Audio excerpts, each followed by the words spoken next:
Tiga. Assalamualaikum warahmatullahi wabarakatuh. Kami dari kelompok 8 ingin mempresentasikan sebuah sistem manajemen data kesehatan digital. Di sini anggotanya ada Tri Fibianto, Fikri Raftanjani, Bayu Kurniawan, dan Fajar Ramadan.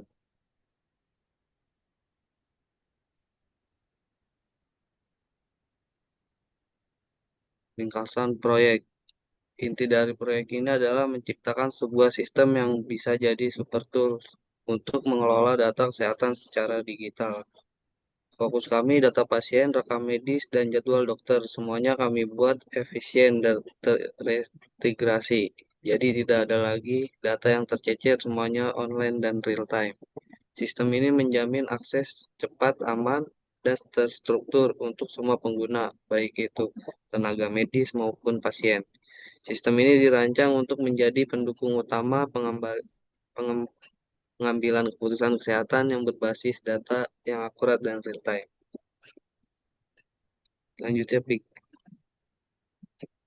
Pikiran Project Charter, eh, tujuan utamanya merancang sistem manajemen data kesehatan digital yang aman dan efisien. Intinya data kesehatan harus aman dari kebocoran dan mudah digunakan. Yang kedua itu tujuan spesifik. Yang pertama mengidentifikasi kebutuhan pengguna. Jadi kita harus tahu pasien persis apa yang dibutuhkan oleh perawat, dokter, dan pasien. Kemudian mendesain arsitektur sistem dan user interface sesuai standar UI UX. Jadi untuk desainnya harus sesuai standar kesehatan, mudah dipakai, dan tentunya menarik. Kemudian yang ketiga membuat perencanaan proyek lengkap WBS, KPI, RACI, dan timeline. Ini termasuk jadwal pembagian tugas RACI dan indikator sukses KPI. Untuk ruang lingkupnya, proyek ini akan fokus pada pengelolaan data pasien, rekam medis, dan jadwal dokter yang bisa diakses melalui platform berbasis web dan mobile. Kami ingin semua bisa diakses dari mana saja. Batasan asumsi dan risiko. Yang pertama itu sistem hanya untuk manajemen data belum terintegrasi alat medis. Jadi ini belum nyambung ke alat-alat medis canggih kayak monitor jantung atau semacam itu. Bisa jadi nanti bakalan update lagi. Yang kedua, asumsi. Ini hal-hal yang kami anggap sudah beres biar proyek ini bisa jalan. Yang ketiga itu terakhir resiko keterbatasan waktu pengembangan. Kemungkinan masalahnya keamanan dan privasi data.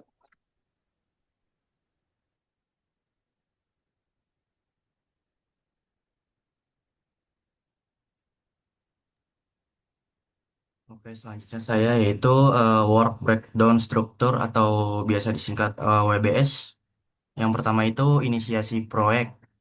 Pada tahap ini dilakukan pembentukan tim pengembang, penentuan ruang lingkup proyek, serta penyusunan proyek charter sebagai pedoman dasar. Pelaksana proyek agar setiap anggota memahami tujuan dan tanggung jawabnya masing-masing di setiap anggotanya masing-masing. Terus selanjutnya itu ada analisis kebutuhan. Di sini kelompok melakukan pengumpulan kebutuhan sistem baik fungsional seperti fitur yang harus ada maupun non-fungsional seperti keamanan, performa, dan kemudahan penggunaan agar sistem dapat memenuhi kebutuhan pengguna. Selanjutnya ada perancangan sistem. Setelah kebutuhan terkumpul, dilakukan perancangan arsitektur sistem, desain antarmuka pengguna UI UX yang mudah dipahami, serta perancangan database untuk mengelola data pasien dan dokter secara struktur. Selanjutnya ada pengembangan sistem. Di sini pengembangan sistem tahap ini berfokus pada implementasi atau pembuatan modul-modul sistem sesuai rancangan. Setiap bagian sistem dikembangkan, diuji sementara, dan digabungkan menjadi satu kesatuan sistem yang utuh. Selanjutnya ada pengujian evaluasi. Di sini setelah sistem selesai dikembangkan, dilakukan pengujian untuk memastikan semua fungsi berjalan dengan baik. serta mengevaluasi aspek keamanan dan stabilitas sistem sebelum digunakan. Sini yang terakhir nomor 6 yaitu dokumentasi dan presentasi. Tahap akhir yaitu menyusun dokumentasi proyek mulai dari perencanaan, rancangan hingga hasil akhir. Lalu dilakukan presentasi untuk menjelaskan proses dan hasil sistem yang telah dikembangkan. Selanjutnya ada Performance Indicator atau biasa disingkat yaitu KPI. Yang pertama itu kelengkapan dokumen rancangan. Di sini rancangannya 100%, yaitu indikator ini menilai apakah seluruh dokumen seperti analisa kebutuhan, desain sistem, dan arsitektur sudah disusun secara lengkap dan sesuai standar. Tujuannya agar proyek memiliki pedoman yang jelas sebelum pengembangan dimulai. Yang kedua itu ada penyelesaian proyek tepat waktu, yaitu minggu ke-8. Sini proyek harus selesai dalam waktu yang telah ditentukan, yaitu pada minggu ke-8. Hal ini menunjukkan efektivitas manajemen waktu dan kemampuan tim dalam mengatur jadwal kerja agar target dapat tercapai dan cepat. Selanjutnya yang ketiga itu keberhasilan fungsi utama. Di sini ada 95%. Target ini berarti 95% dari fitur utama sistem harus dapat berjalan sesuai fungsinya tanpa error besar.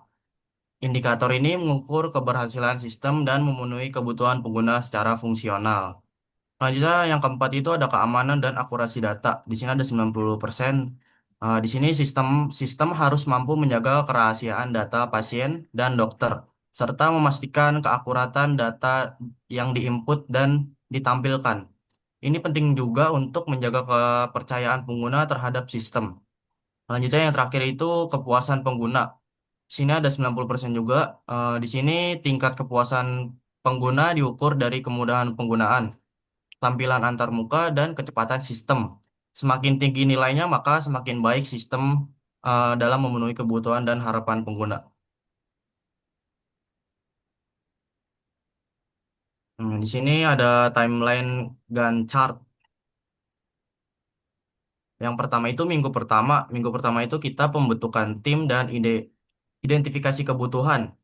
Pada minggu pertama ini dilakukan pembentukan tim proyek dan pembagian tugas. Tim juga mulai mengidentifikasi kebutuhan sistem berdasarkan permasalahan dan tujuan proyek.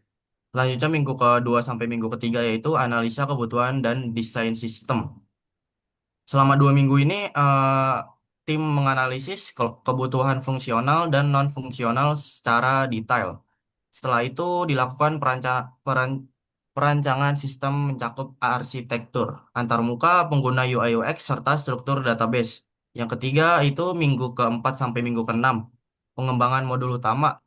Tahap ini merupakan inti dari proyek, di mana tim mulai mengimplementasikan desain menjadi sistem nyata. Modul-modul utama dibuat, diuji sementara, dan disesuaikan agar berjalan sesuai rancangan. Selanjutnya yaitu minggu ke-7, pengujian dan evaluasi. Setelah pengembangan selesai, di sistem diuji secara menyeluruh untuk memastikan setiap fitur berfungsi dengan baik dan aman. Tim juga melakukan evaluasi terhadap hasil pengujian untuk memperbaiki kekurangannya. Sini yang terakhir ada minggu ke-8. Minggu ke-8 ini dokumentasi dan presentasi akhir. Di tahap akhir ini tim menyusun dokumentasi lengkap mengenai seluruh proses dan hasil proyek. Kemudian dilakukan presentasi akhir untuk menjelaskan sistem yang telah dikembangkan serta hasil evaluasinya.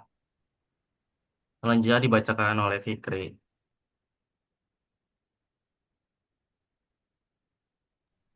Di sini selanjutnya ada rasi metrik. Jadi di sini R itu responsible, yaitu pihak yang mengerjakan tugas. A itu accountable, yaitu pihak yang bertanggung jawab penuh terhadap hasil. Yang C ada konsul, yaitu pihak yang memberi masukan atau keahlian. Terus ada I ini informasi, yaitu pihak yang memberi informasi. Nah, di sini ada aktivitas utama, yaitu inisiasi proyek, yaitu project manager hasilnya itu A, dan sistem analis itu hasilnya R, dan programmer itu hasilnya C, dan terakhir ada desainer hasilnya C. Dan yang kedua ada analisis kebutuhan, itu di project manager hasilnya C, dan di sistem analis hasilnya A atau R, dan di programmer itu C, Dan terakhir di UI UX itu hasilnya C. Dan terus yang ketiga ada desain sistem UI UX. Di project manager ini hasilnya C, di sistem analis R, di programmer itu C, dan di UI UX A atau R. Dan di pengembangan sistem ini di manajernya itu C, di sistem analis itu C, dan di programmer A atau R, di UI UX C.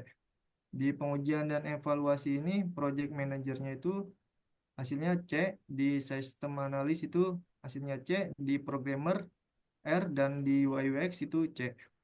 Dan terakhir ada dokumentasi dan presentasi di project hasilnya C, di sistem analis C, di programmer C, dan di UI UX designer hasilnya C.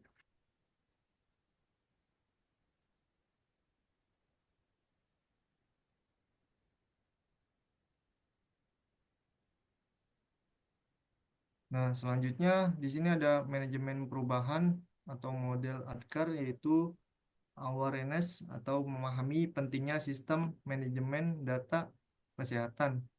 Terus yang kedua ada di share, yaitu motivasi seluruh anggota untuk menyelesaikan proyeknya. Terus ada yang ketiga ada knowledge, yaitu pelatihan dan pembelajaran teknologi terkait. Yang keempat ada ability, yaitu implementasi sistem. Yang terakhir ada transformance, yaitu evaluasi dan perbaikan berkelanjutan. Ada.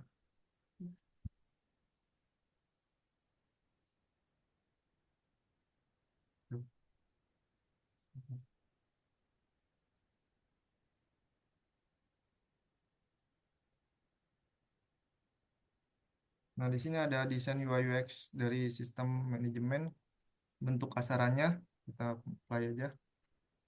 Nah, di sini ada belum. belum.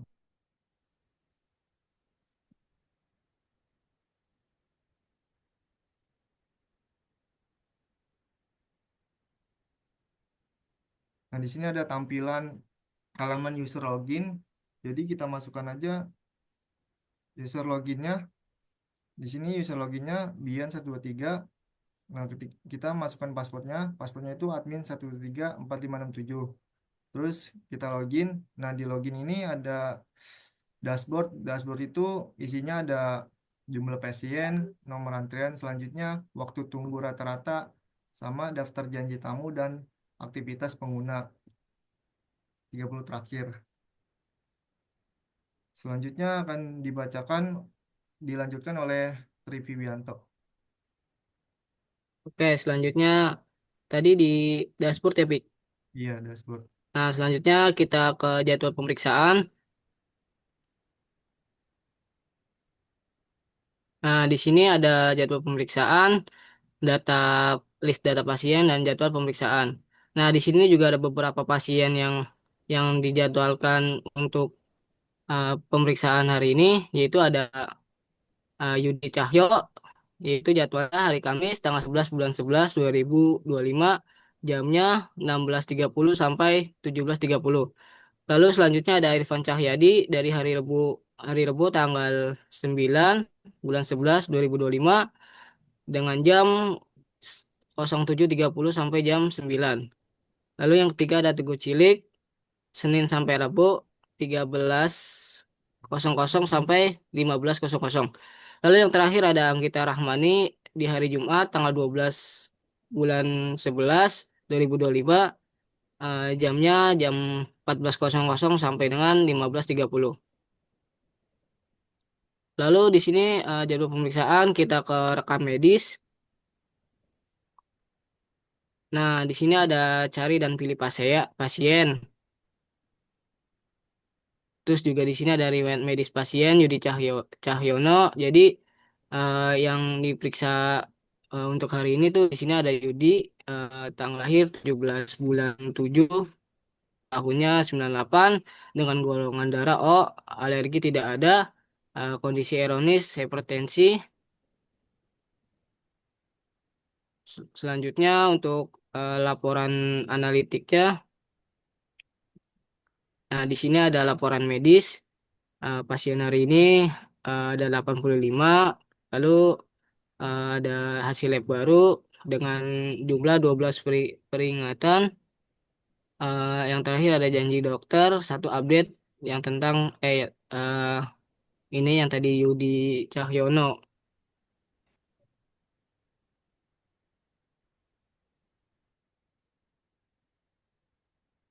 Lalu kita selanjutnya logout, akan kembali pada halaman pertama.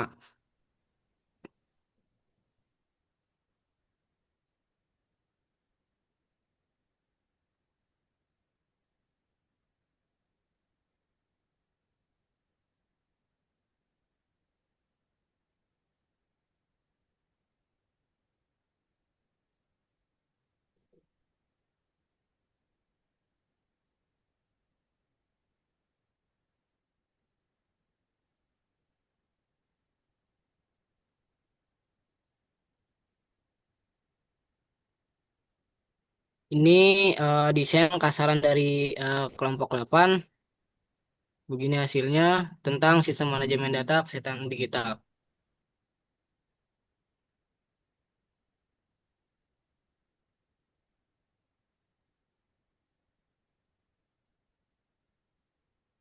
Sudah selesai?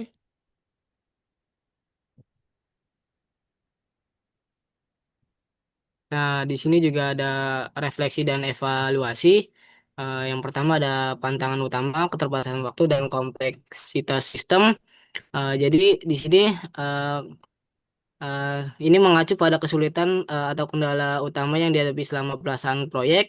Ada juga contohnya kayak keterbatasan waktu, durasi pengerjaan yang mungkin terlalu singkat atau deadline yang ketat. Terus juga ada contohnya lagi kompleksitas sistem. Sistem atau masalah yang ditangani memiliki banyak komponen yang saling terkait dan rumit sehingga sulit dipahami dan atau dikelola.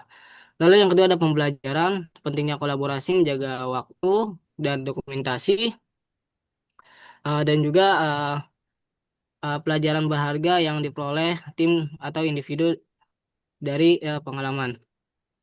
Nah, yang pertama ada pentingnya kolaborasi itu menyadari bahwa kerjasama tim sangat penting untuk mengatasi kesulitan dan kompleksitas. Lalu ada manajemen waktu, perlunya perencanaan dan eksekusi jadwal yang lebih baik untuk menghindari kendala waktu di masa depan. Lalu yang da- lalu yang terakhir ada dokumentasi, pentingnya mencatat setiap langkah, keputusan dan perubahan dokumentasi agar proses lebih transparan, mudah dievaluasi dan dapat dijadikan panduan di kemudian hari. Lalu yang terakhir ada manfaat, peningkatan keterampilan teknis dan pemahaman sistem kesehatan digital.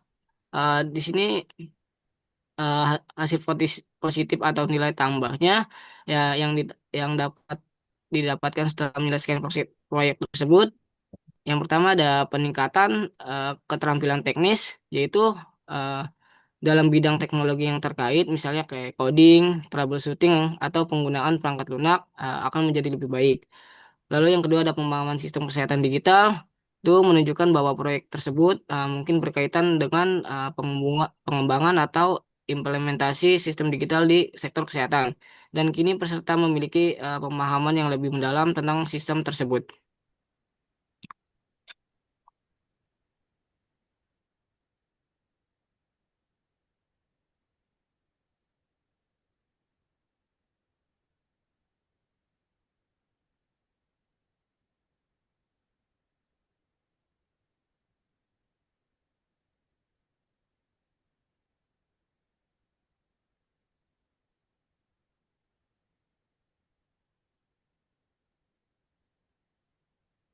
Di sini ada penutupan sistem manajemen data kesehatan. Ini diharapkan meningkatkan efisiensi pelayanan kesehatan dan keamanan data pasien.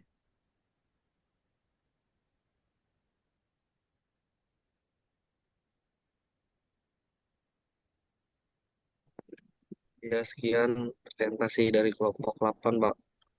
Oke, baik. Ini ada beberapa pertanyaan.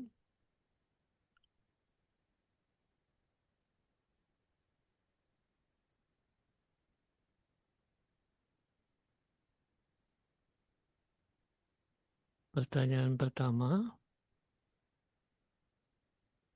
Ini buat Bayu.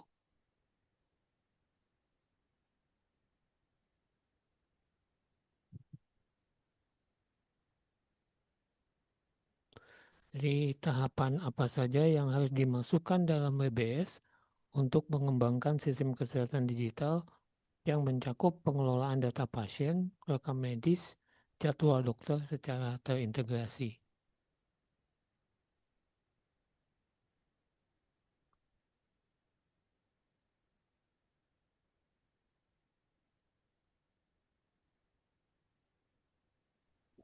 Oke Pak, baik Pak. Yang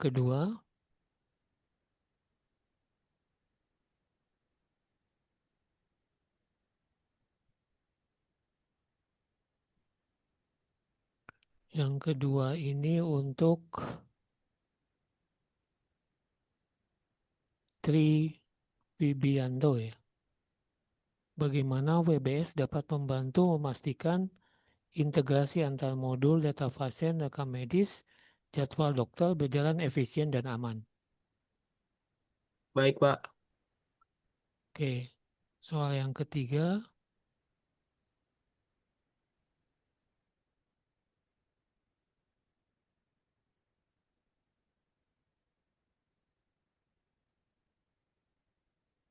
ke Fikri.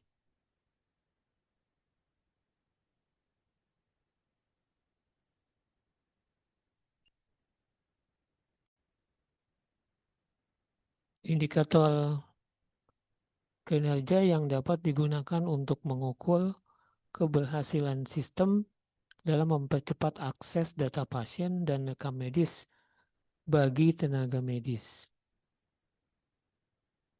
Yang keempat,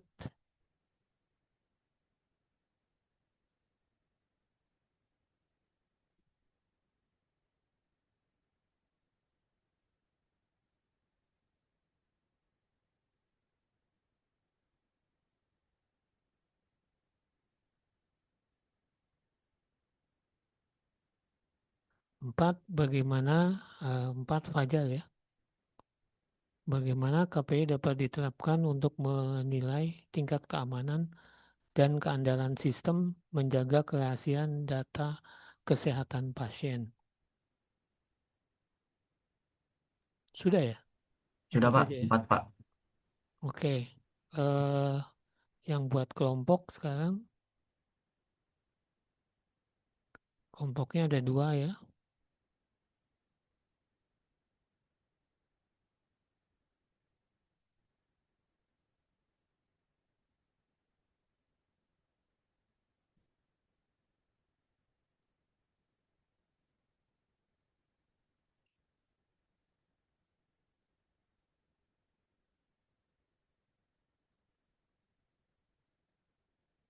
Kelima, ini yang kelompok ya. Siapa saja pihak yang sebaiknya dimasukkan dalam Regimetrix, project manager, developer, sistem analis, dokter, perawat, admin rumah sakit, serta bagaimana pembagian tanggung jawab pada setiap fase proyek. Yang terakhir di workup,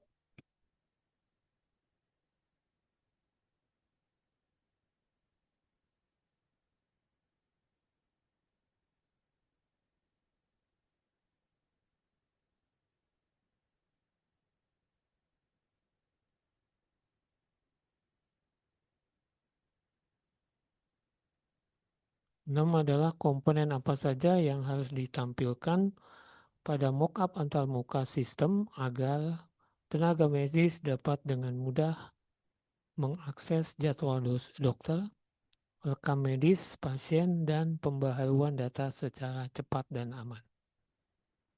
Oke, saya kasih waktu 10 menit. Sekarang 19.44 berarti 19.54. Silahkan pakai Google Doc.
Oke, bisa di-share Google Doc-nya?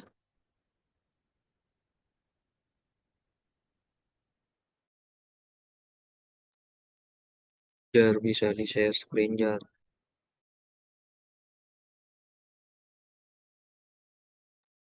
Sebentar, sebentar Pak. Dikit lagi Pak.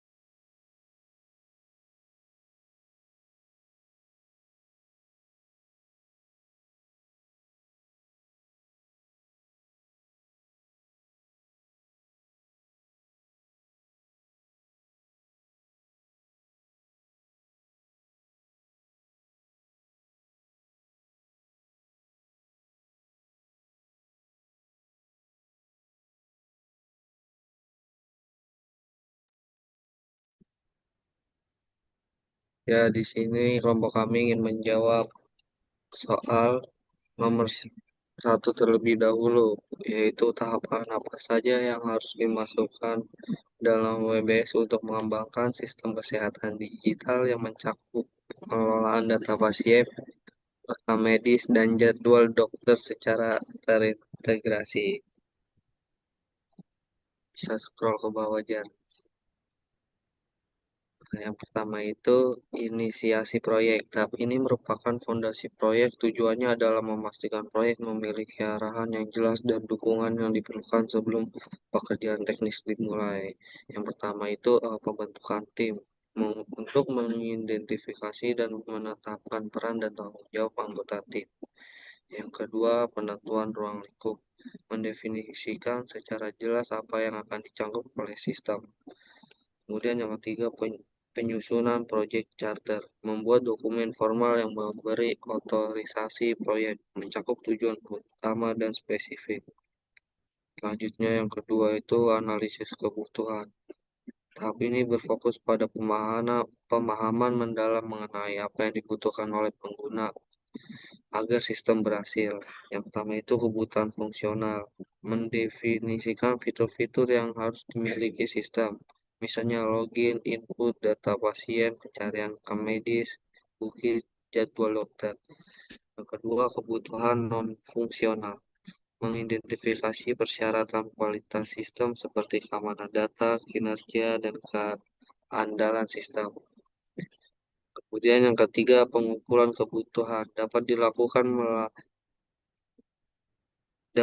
melalui wawancara dengan calon pengguna untuk mengidentifikasi kebutuhan spesifik mereka.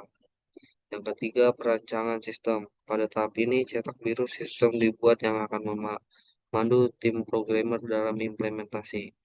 Yang pertama, perancangan arsitektur sistem. Yang kedua, perancangan user interface atau UI UX. Yang ketiga, perancangan database. Kemudian keempat, pengembangan sistem. Ini adalah tahap implementasi kode program di mana rancangan yang telah diubah menjadi sistem yang berfungsi. Yang berfungsi implementasi modul database. Ini membuat database fisik sesuai rancangan skema. Kemudian implementasi modul utama menerjemahkan desain UI UX dan fungsional menjadi kode program untuk modul-modul kunci.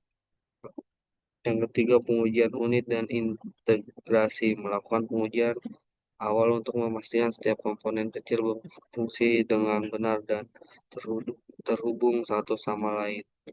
Kemudian yang kelima itu pengujian dan evaluasi. Tahap kritis untuk memastikan sistem yang dikembangkan memenuhi syarat persyaratan yang ditetapkan dan aman digunakan. Yang pertama, pengujian fungsi, memverifikasi bahwa semua fitur utama 95% keberhasilan fungsi utamanya bekerja sesuai dengan kebutuhan yang telah dikumpulkan. Yang kedua, pengujian keamanan dan privasi. Menguji kerentanan sistem untuk mengintegrasi risiko keamanan dan privasi data. Targetnya 90%. Kemudian yang ketiga, umpan balik pengguna, melakukan evaluasi oleh pengguna akhir untuk mengukur kepuasan pengguna, targetnya 90%, dan mengidentifikasi area yang perlu diperbaiki. Kemudian yang keenam, dokumentasi dan presentasi tahap akhir yang memastikan semua hasil kerja tercatat dengan baik dan proyek ditutup secara formal.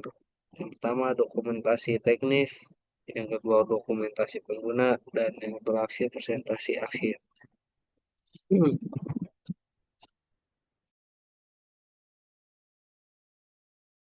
Oke, selanjutnya untuk pertanyaan kedua, bagaimana WBS dapat membantu memastikan integrasi antar modul, data pasien, rekam medis, jadwal dokter berjalan efisien dan aman.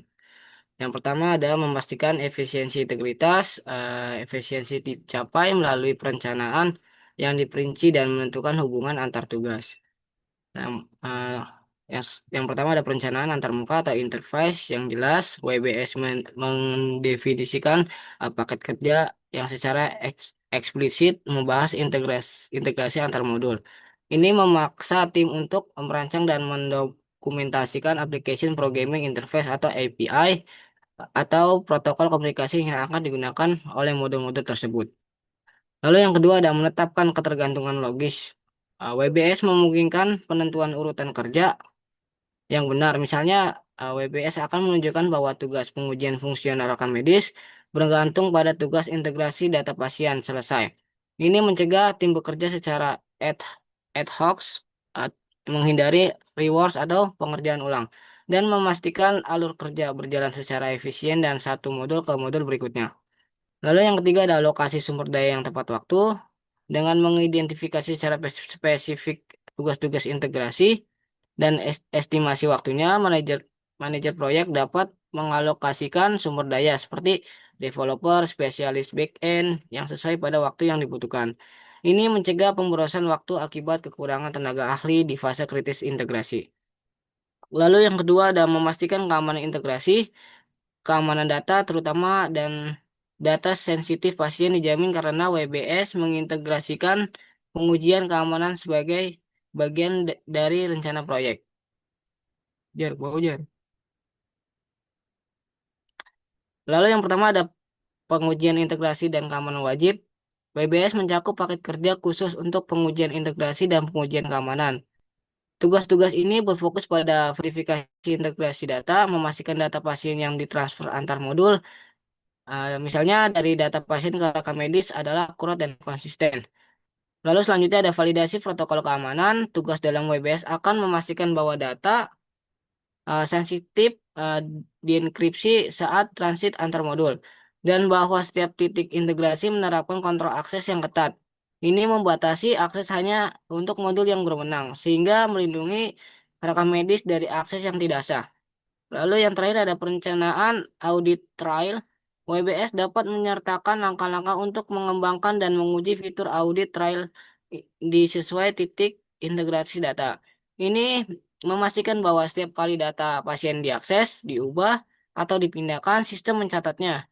Audit trial ini penting untuk kepatuhan regulasi kesehatan dan kemampuan untuk melacak sumber masalah keamanan jika terjadi insiden. Dengan demikian, WBS kerangka kerja yang sistematis yang memastikan setiap antarmuka modul, data pasien, rekam medis, jadwal dokter dibangun dengan standar kualitas tinggi dan keamanan yang tidak terkompromi.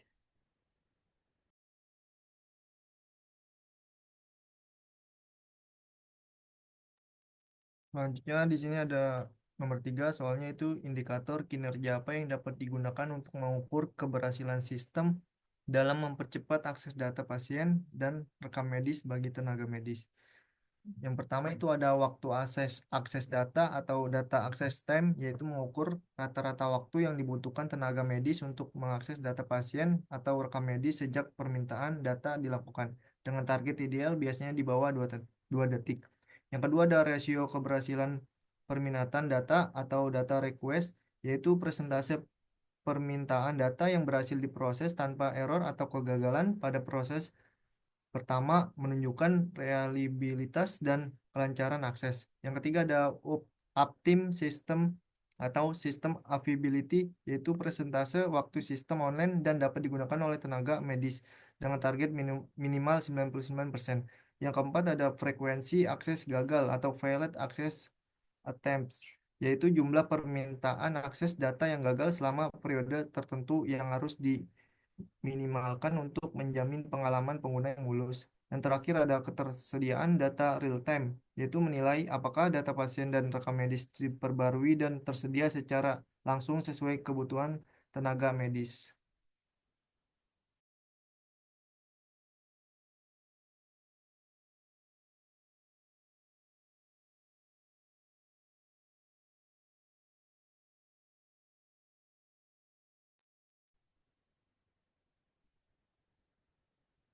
Selanjutnya nomor 4 yaitu bagaimana KPI dapat diterapkan untuk menilai tingkat keamanan dan keandalan sistem dalam menjaga kerahasiaan data kesehatan pasien. Di sini pertama-tama yaitu penempatan tujuan utama keamanan sistem dulu, yaitu KPI harus berorientasi pada tiga prinsip utama keamanan informasi CAI triad. Yang pertama itu kerahasiaan, mencegah akses tidak sah terhadap data pasien. Yang kedua itu integrity atau keutuhan, menjamin data tidak diubah atau dimanipulasi tanpa izin. Yang ketiga itu ada avai- availability atau ketersediaan, memastikan data dapat diakses oleh pihak berwenang kapanpun dibutuhkan. Selanjutnya yaitu monitoring dan evaluasi. Di sini KPI harus dipantau secara berkala. Misalnya itu kayak misalnya tiap bulan atau kuartal. Yang kedua itu dilakukan analisis tren untuk melihat peningkatan atau penurunan performa keamanan.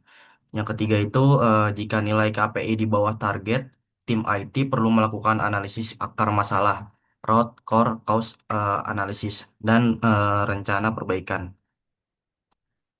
Selanjutnya yang keempat integrasi dengan manajemen risiko dan audit internal. KPI tidak terdiri sendiri, harus diintegrasikan dengan sistem manajemen risiko proyek kesehatan. Di sini ada audit internal, dapat memverifikasi data KPI dan menemukan area rawan risiko. Yang kedua ini manajemen risiko IT, TI, memastikan hasil KPI dapat digunakan untuk menyesuaikan kebijakan keamanan dan SOP, Standard Operation Procedure. Yang kelima ini ada pelibatan sumber daya manusia. Selain aspek teknis, keamanan juga sangat dipengaruhi oleh perilaku pengguna pengguna sistem. Yang pertama ini ada KPI dapat diterapkan untuk menilai tingkat kesadaran staf terhadap keamanan, misalnya melalui uji simulasi phishing. Terus yang kedua itu ada hasil KPI ini membantu penentukan kebutuhan pelatihan lanjutan. Yang keenam ini ada pemanfaatan KPI dalam pengambilan keputusan. Hasil pengukuran KPI digunakan oleh manajemen, yaitu untuk menentukan prioritas investasi keamanan, mengukur efektivitas kebijakan keamanan, menyusun strategi peningkatan sistem, dan yang terakhir yaitu peningkatan kepercayaan pasien terhadap layanan kesehatan digital. Sudah, Pak. Nomor 5 sama 6 itu nanti ya, Pak.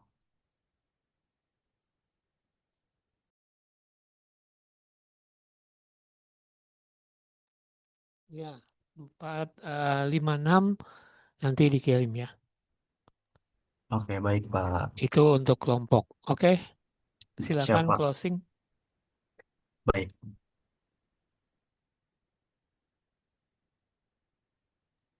Baik, sekian dari kelompok 8, kurang lebihnya mohon maaf. Wassalamualaikum warahmatullahi wabarakatuh. Waalaikumsalam warahmatullahi wabarakatuh. Oke, saya rasa cukup bagus, responsif, dan menjawab dengan cepat. Tolong nanti semuanya diupload ya ke Olu Pak. malam ini ya. Google Docs-nya juga Pak diupload Pak. Ya, doknya yang penting doknya malah ya Oh itu yang juga penting diupload. docs-nya Pak. Ya, Oke sama Pak. yang tadi presentasinya, yang ada Oke mock Pak up, baik. ada semuanya lengkap. Baik, terima Baik kasih Pak. Anda sudah berjuang sampai dengan jam 8 lebih. Nasuh minallahi fatul qorib, basyir mu'minin. Assalamualaikum warahmatullahi wabarakatuh. Waalaikumsalam warahmatullahi Waalaikumsalam wabarakatuh. Terima kasih warahmatullahi banyak, Pak. wabarakatuh. Terima kasih.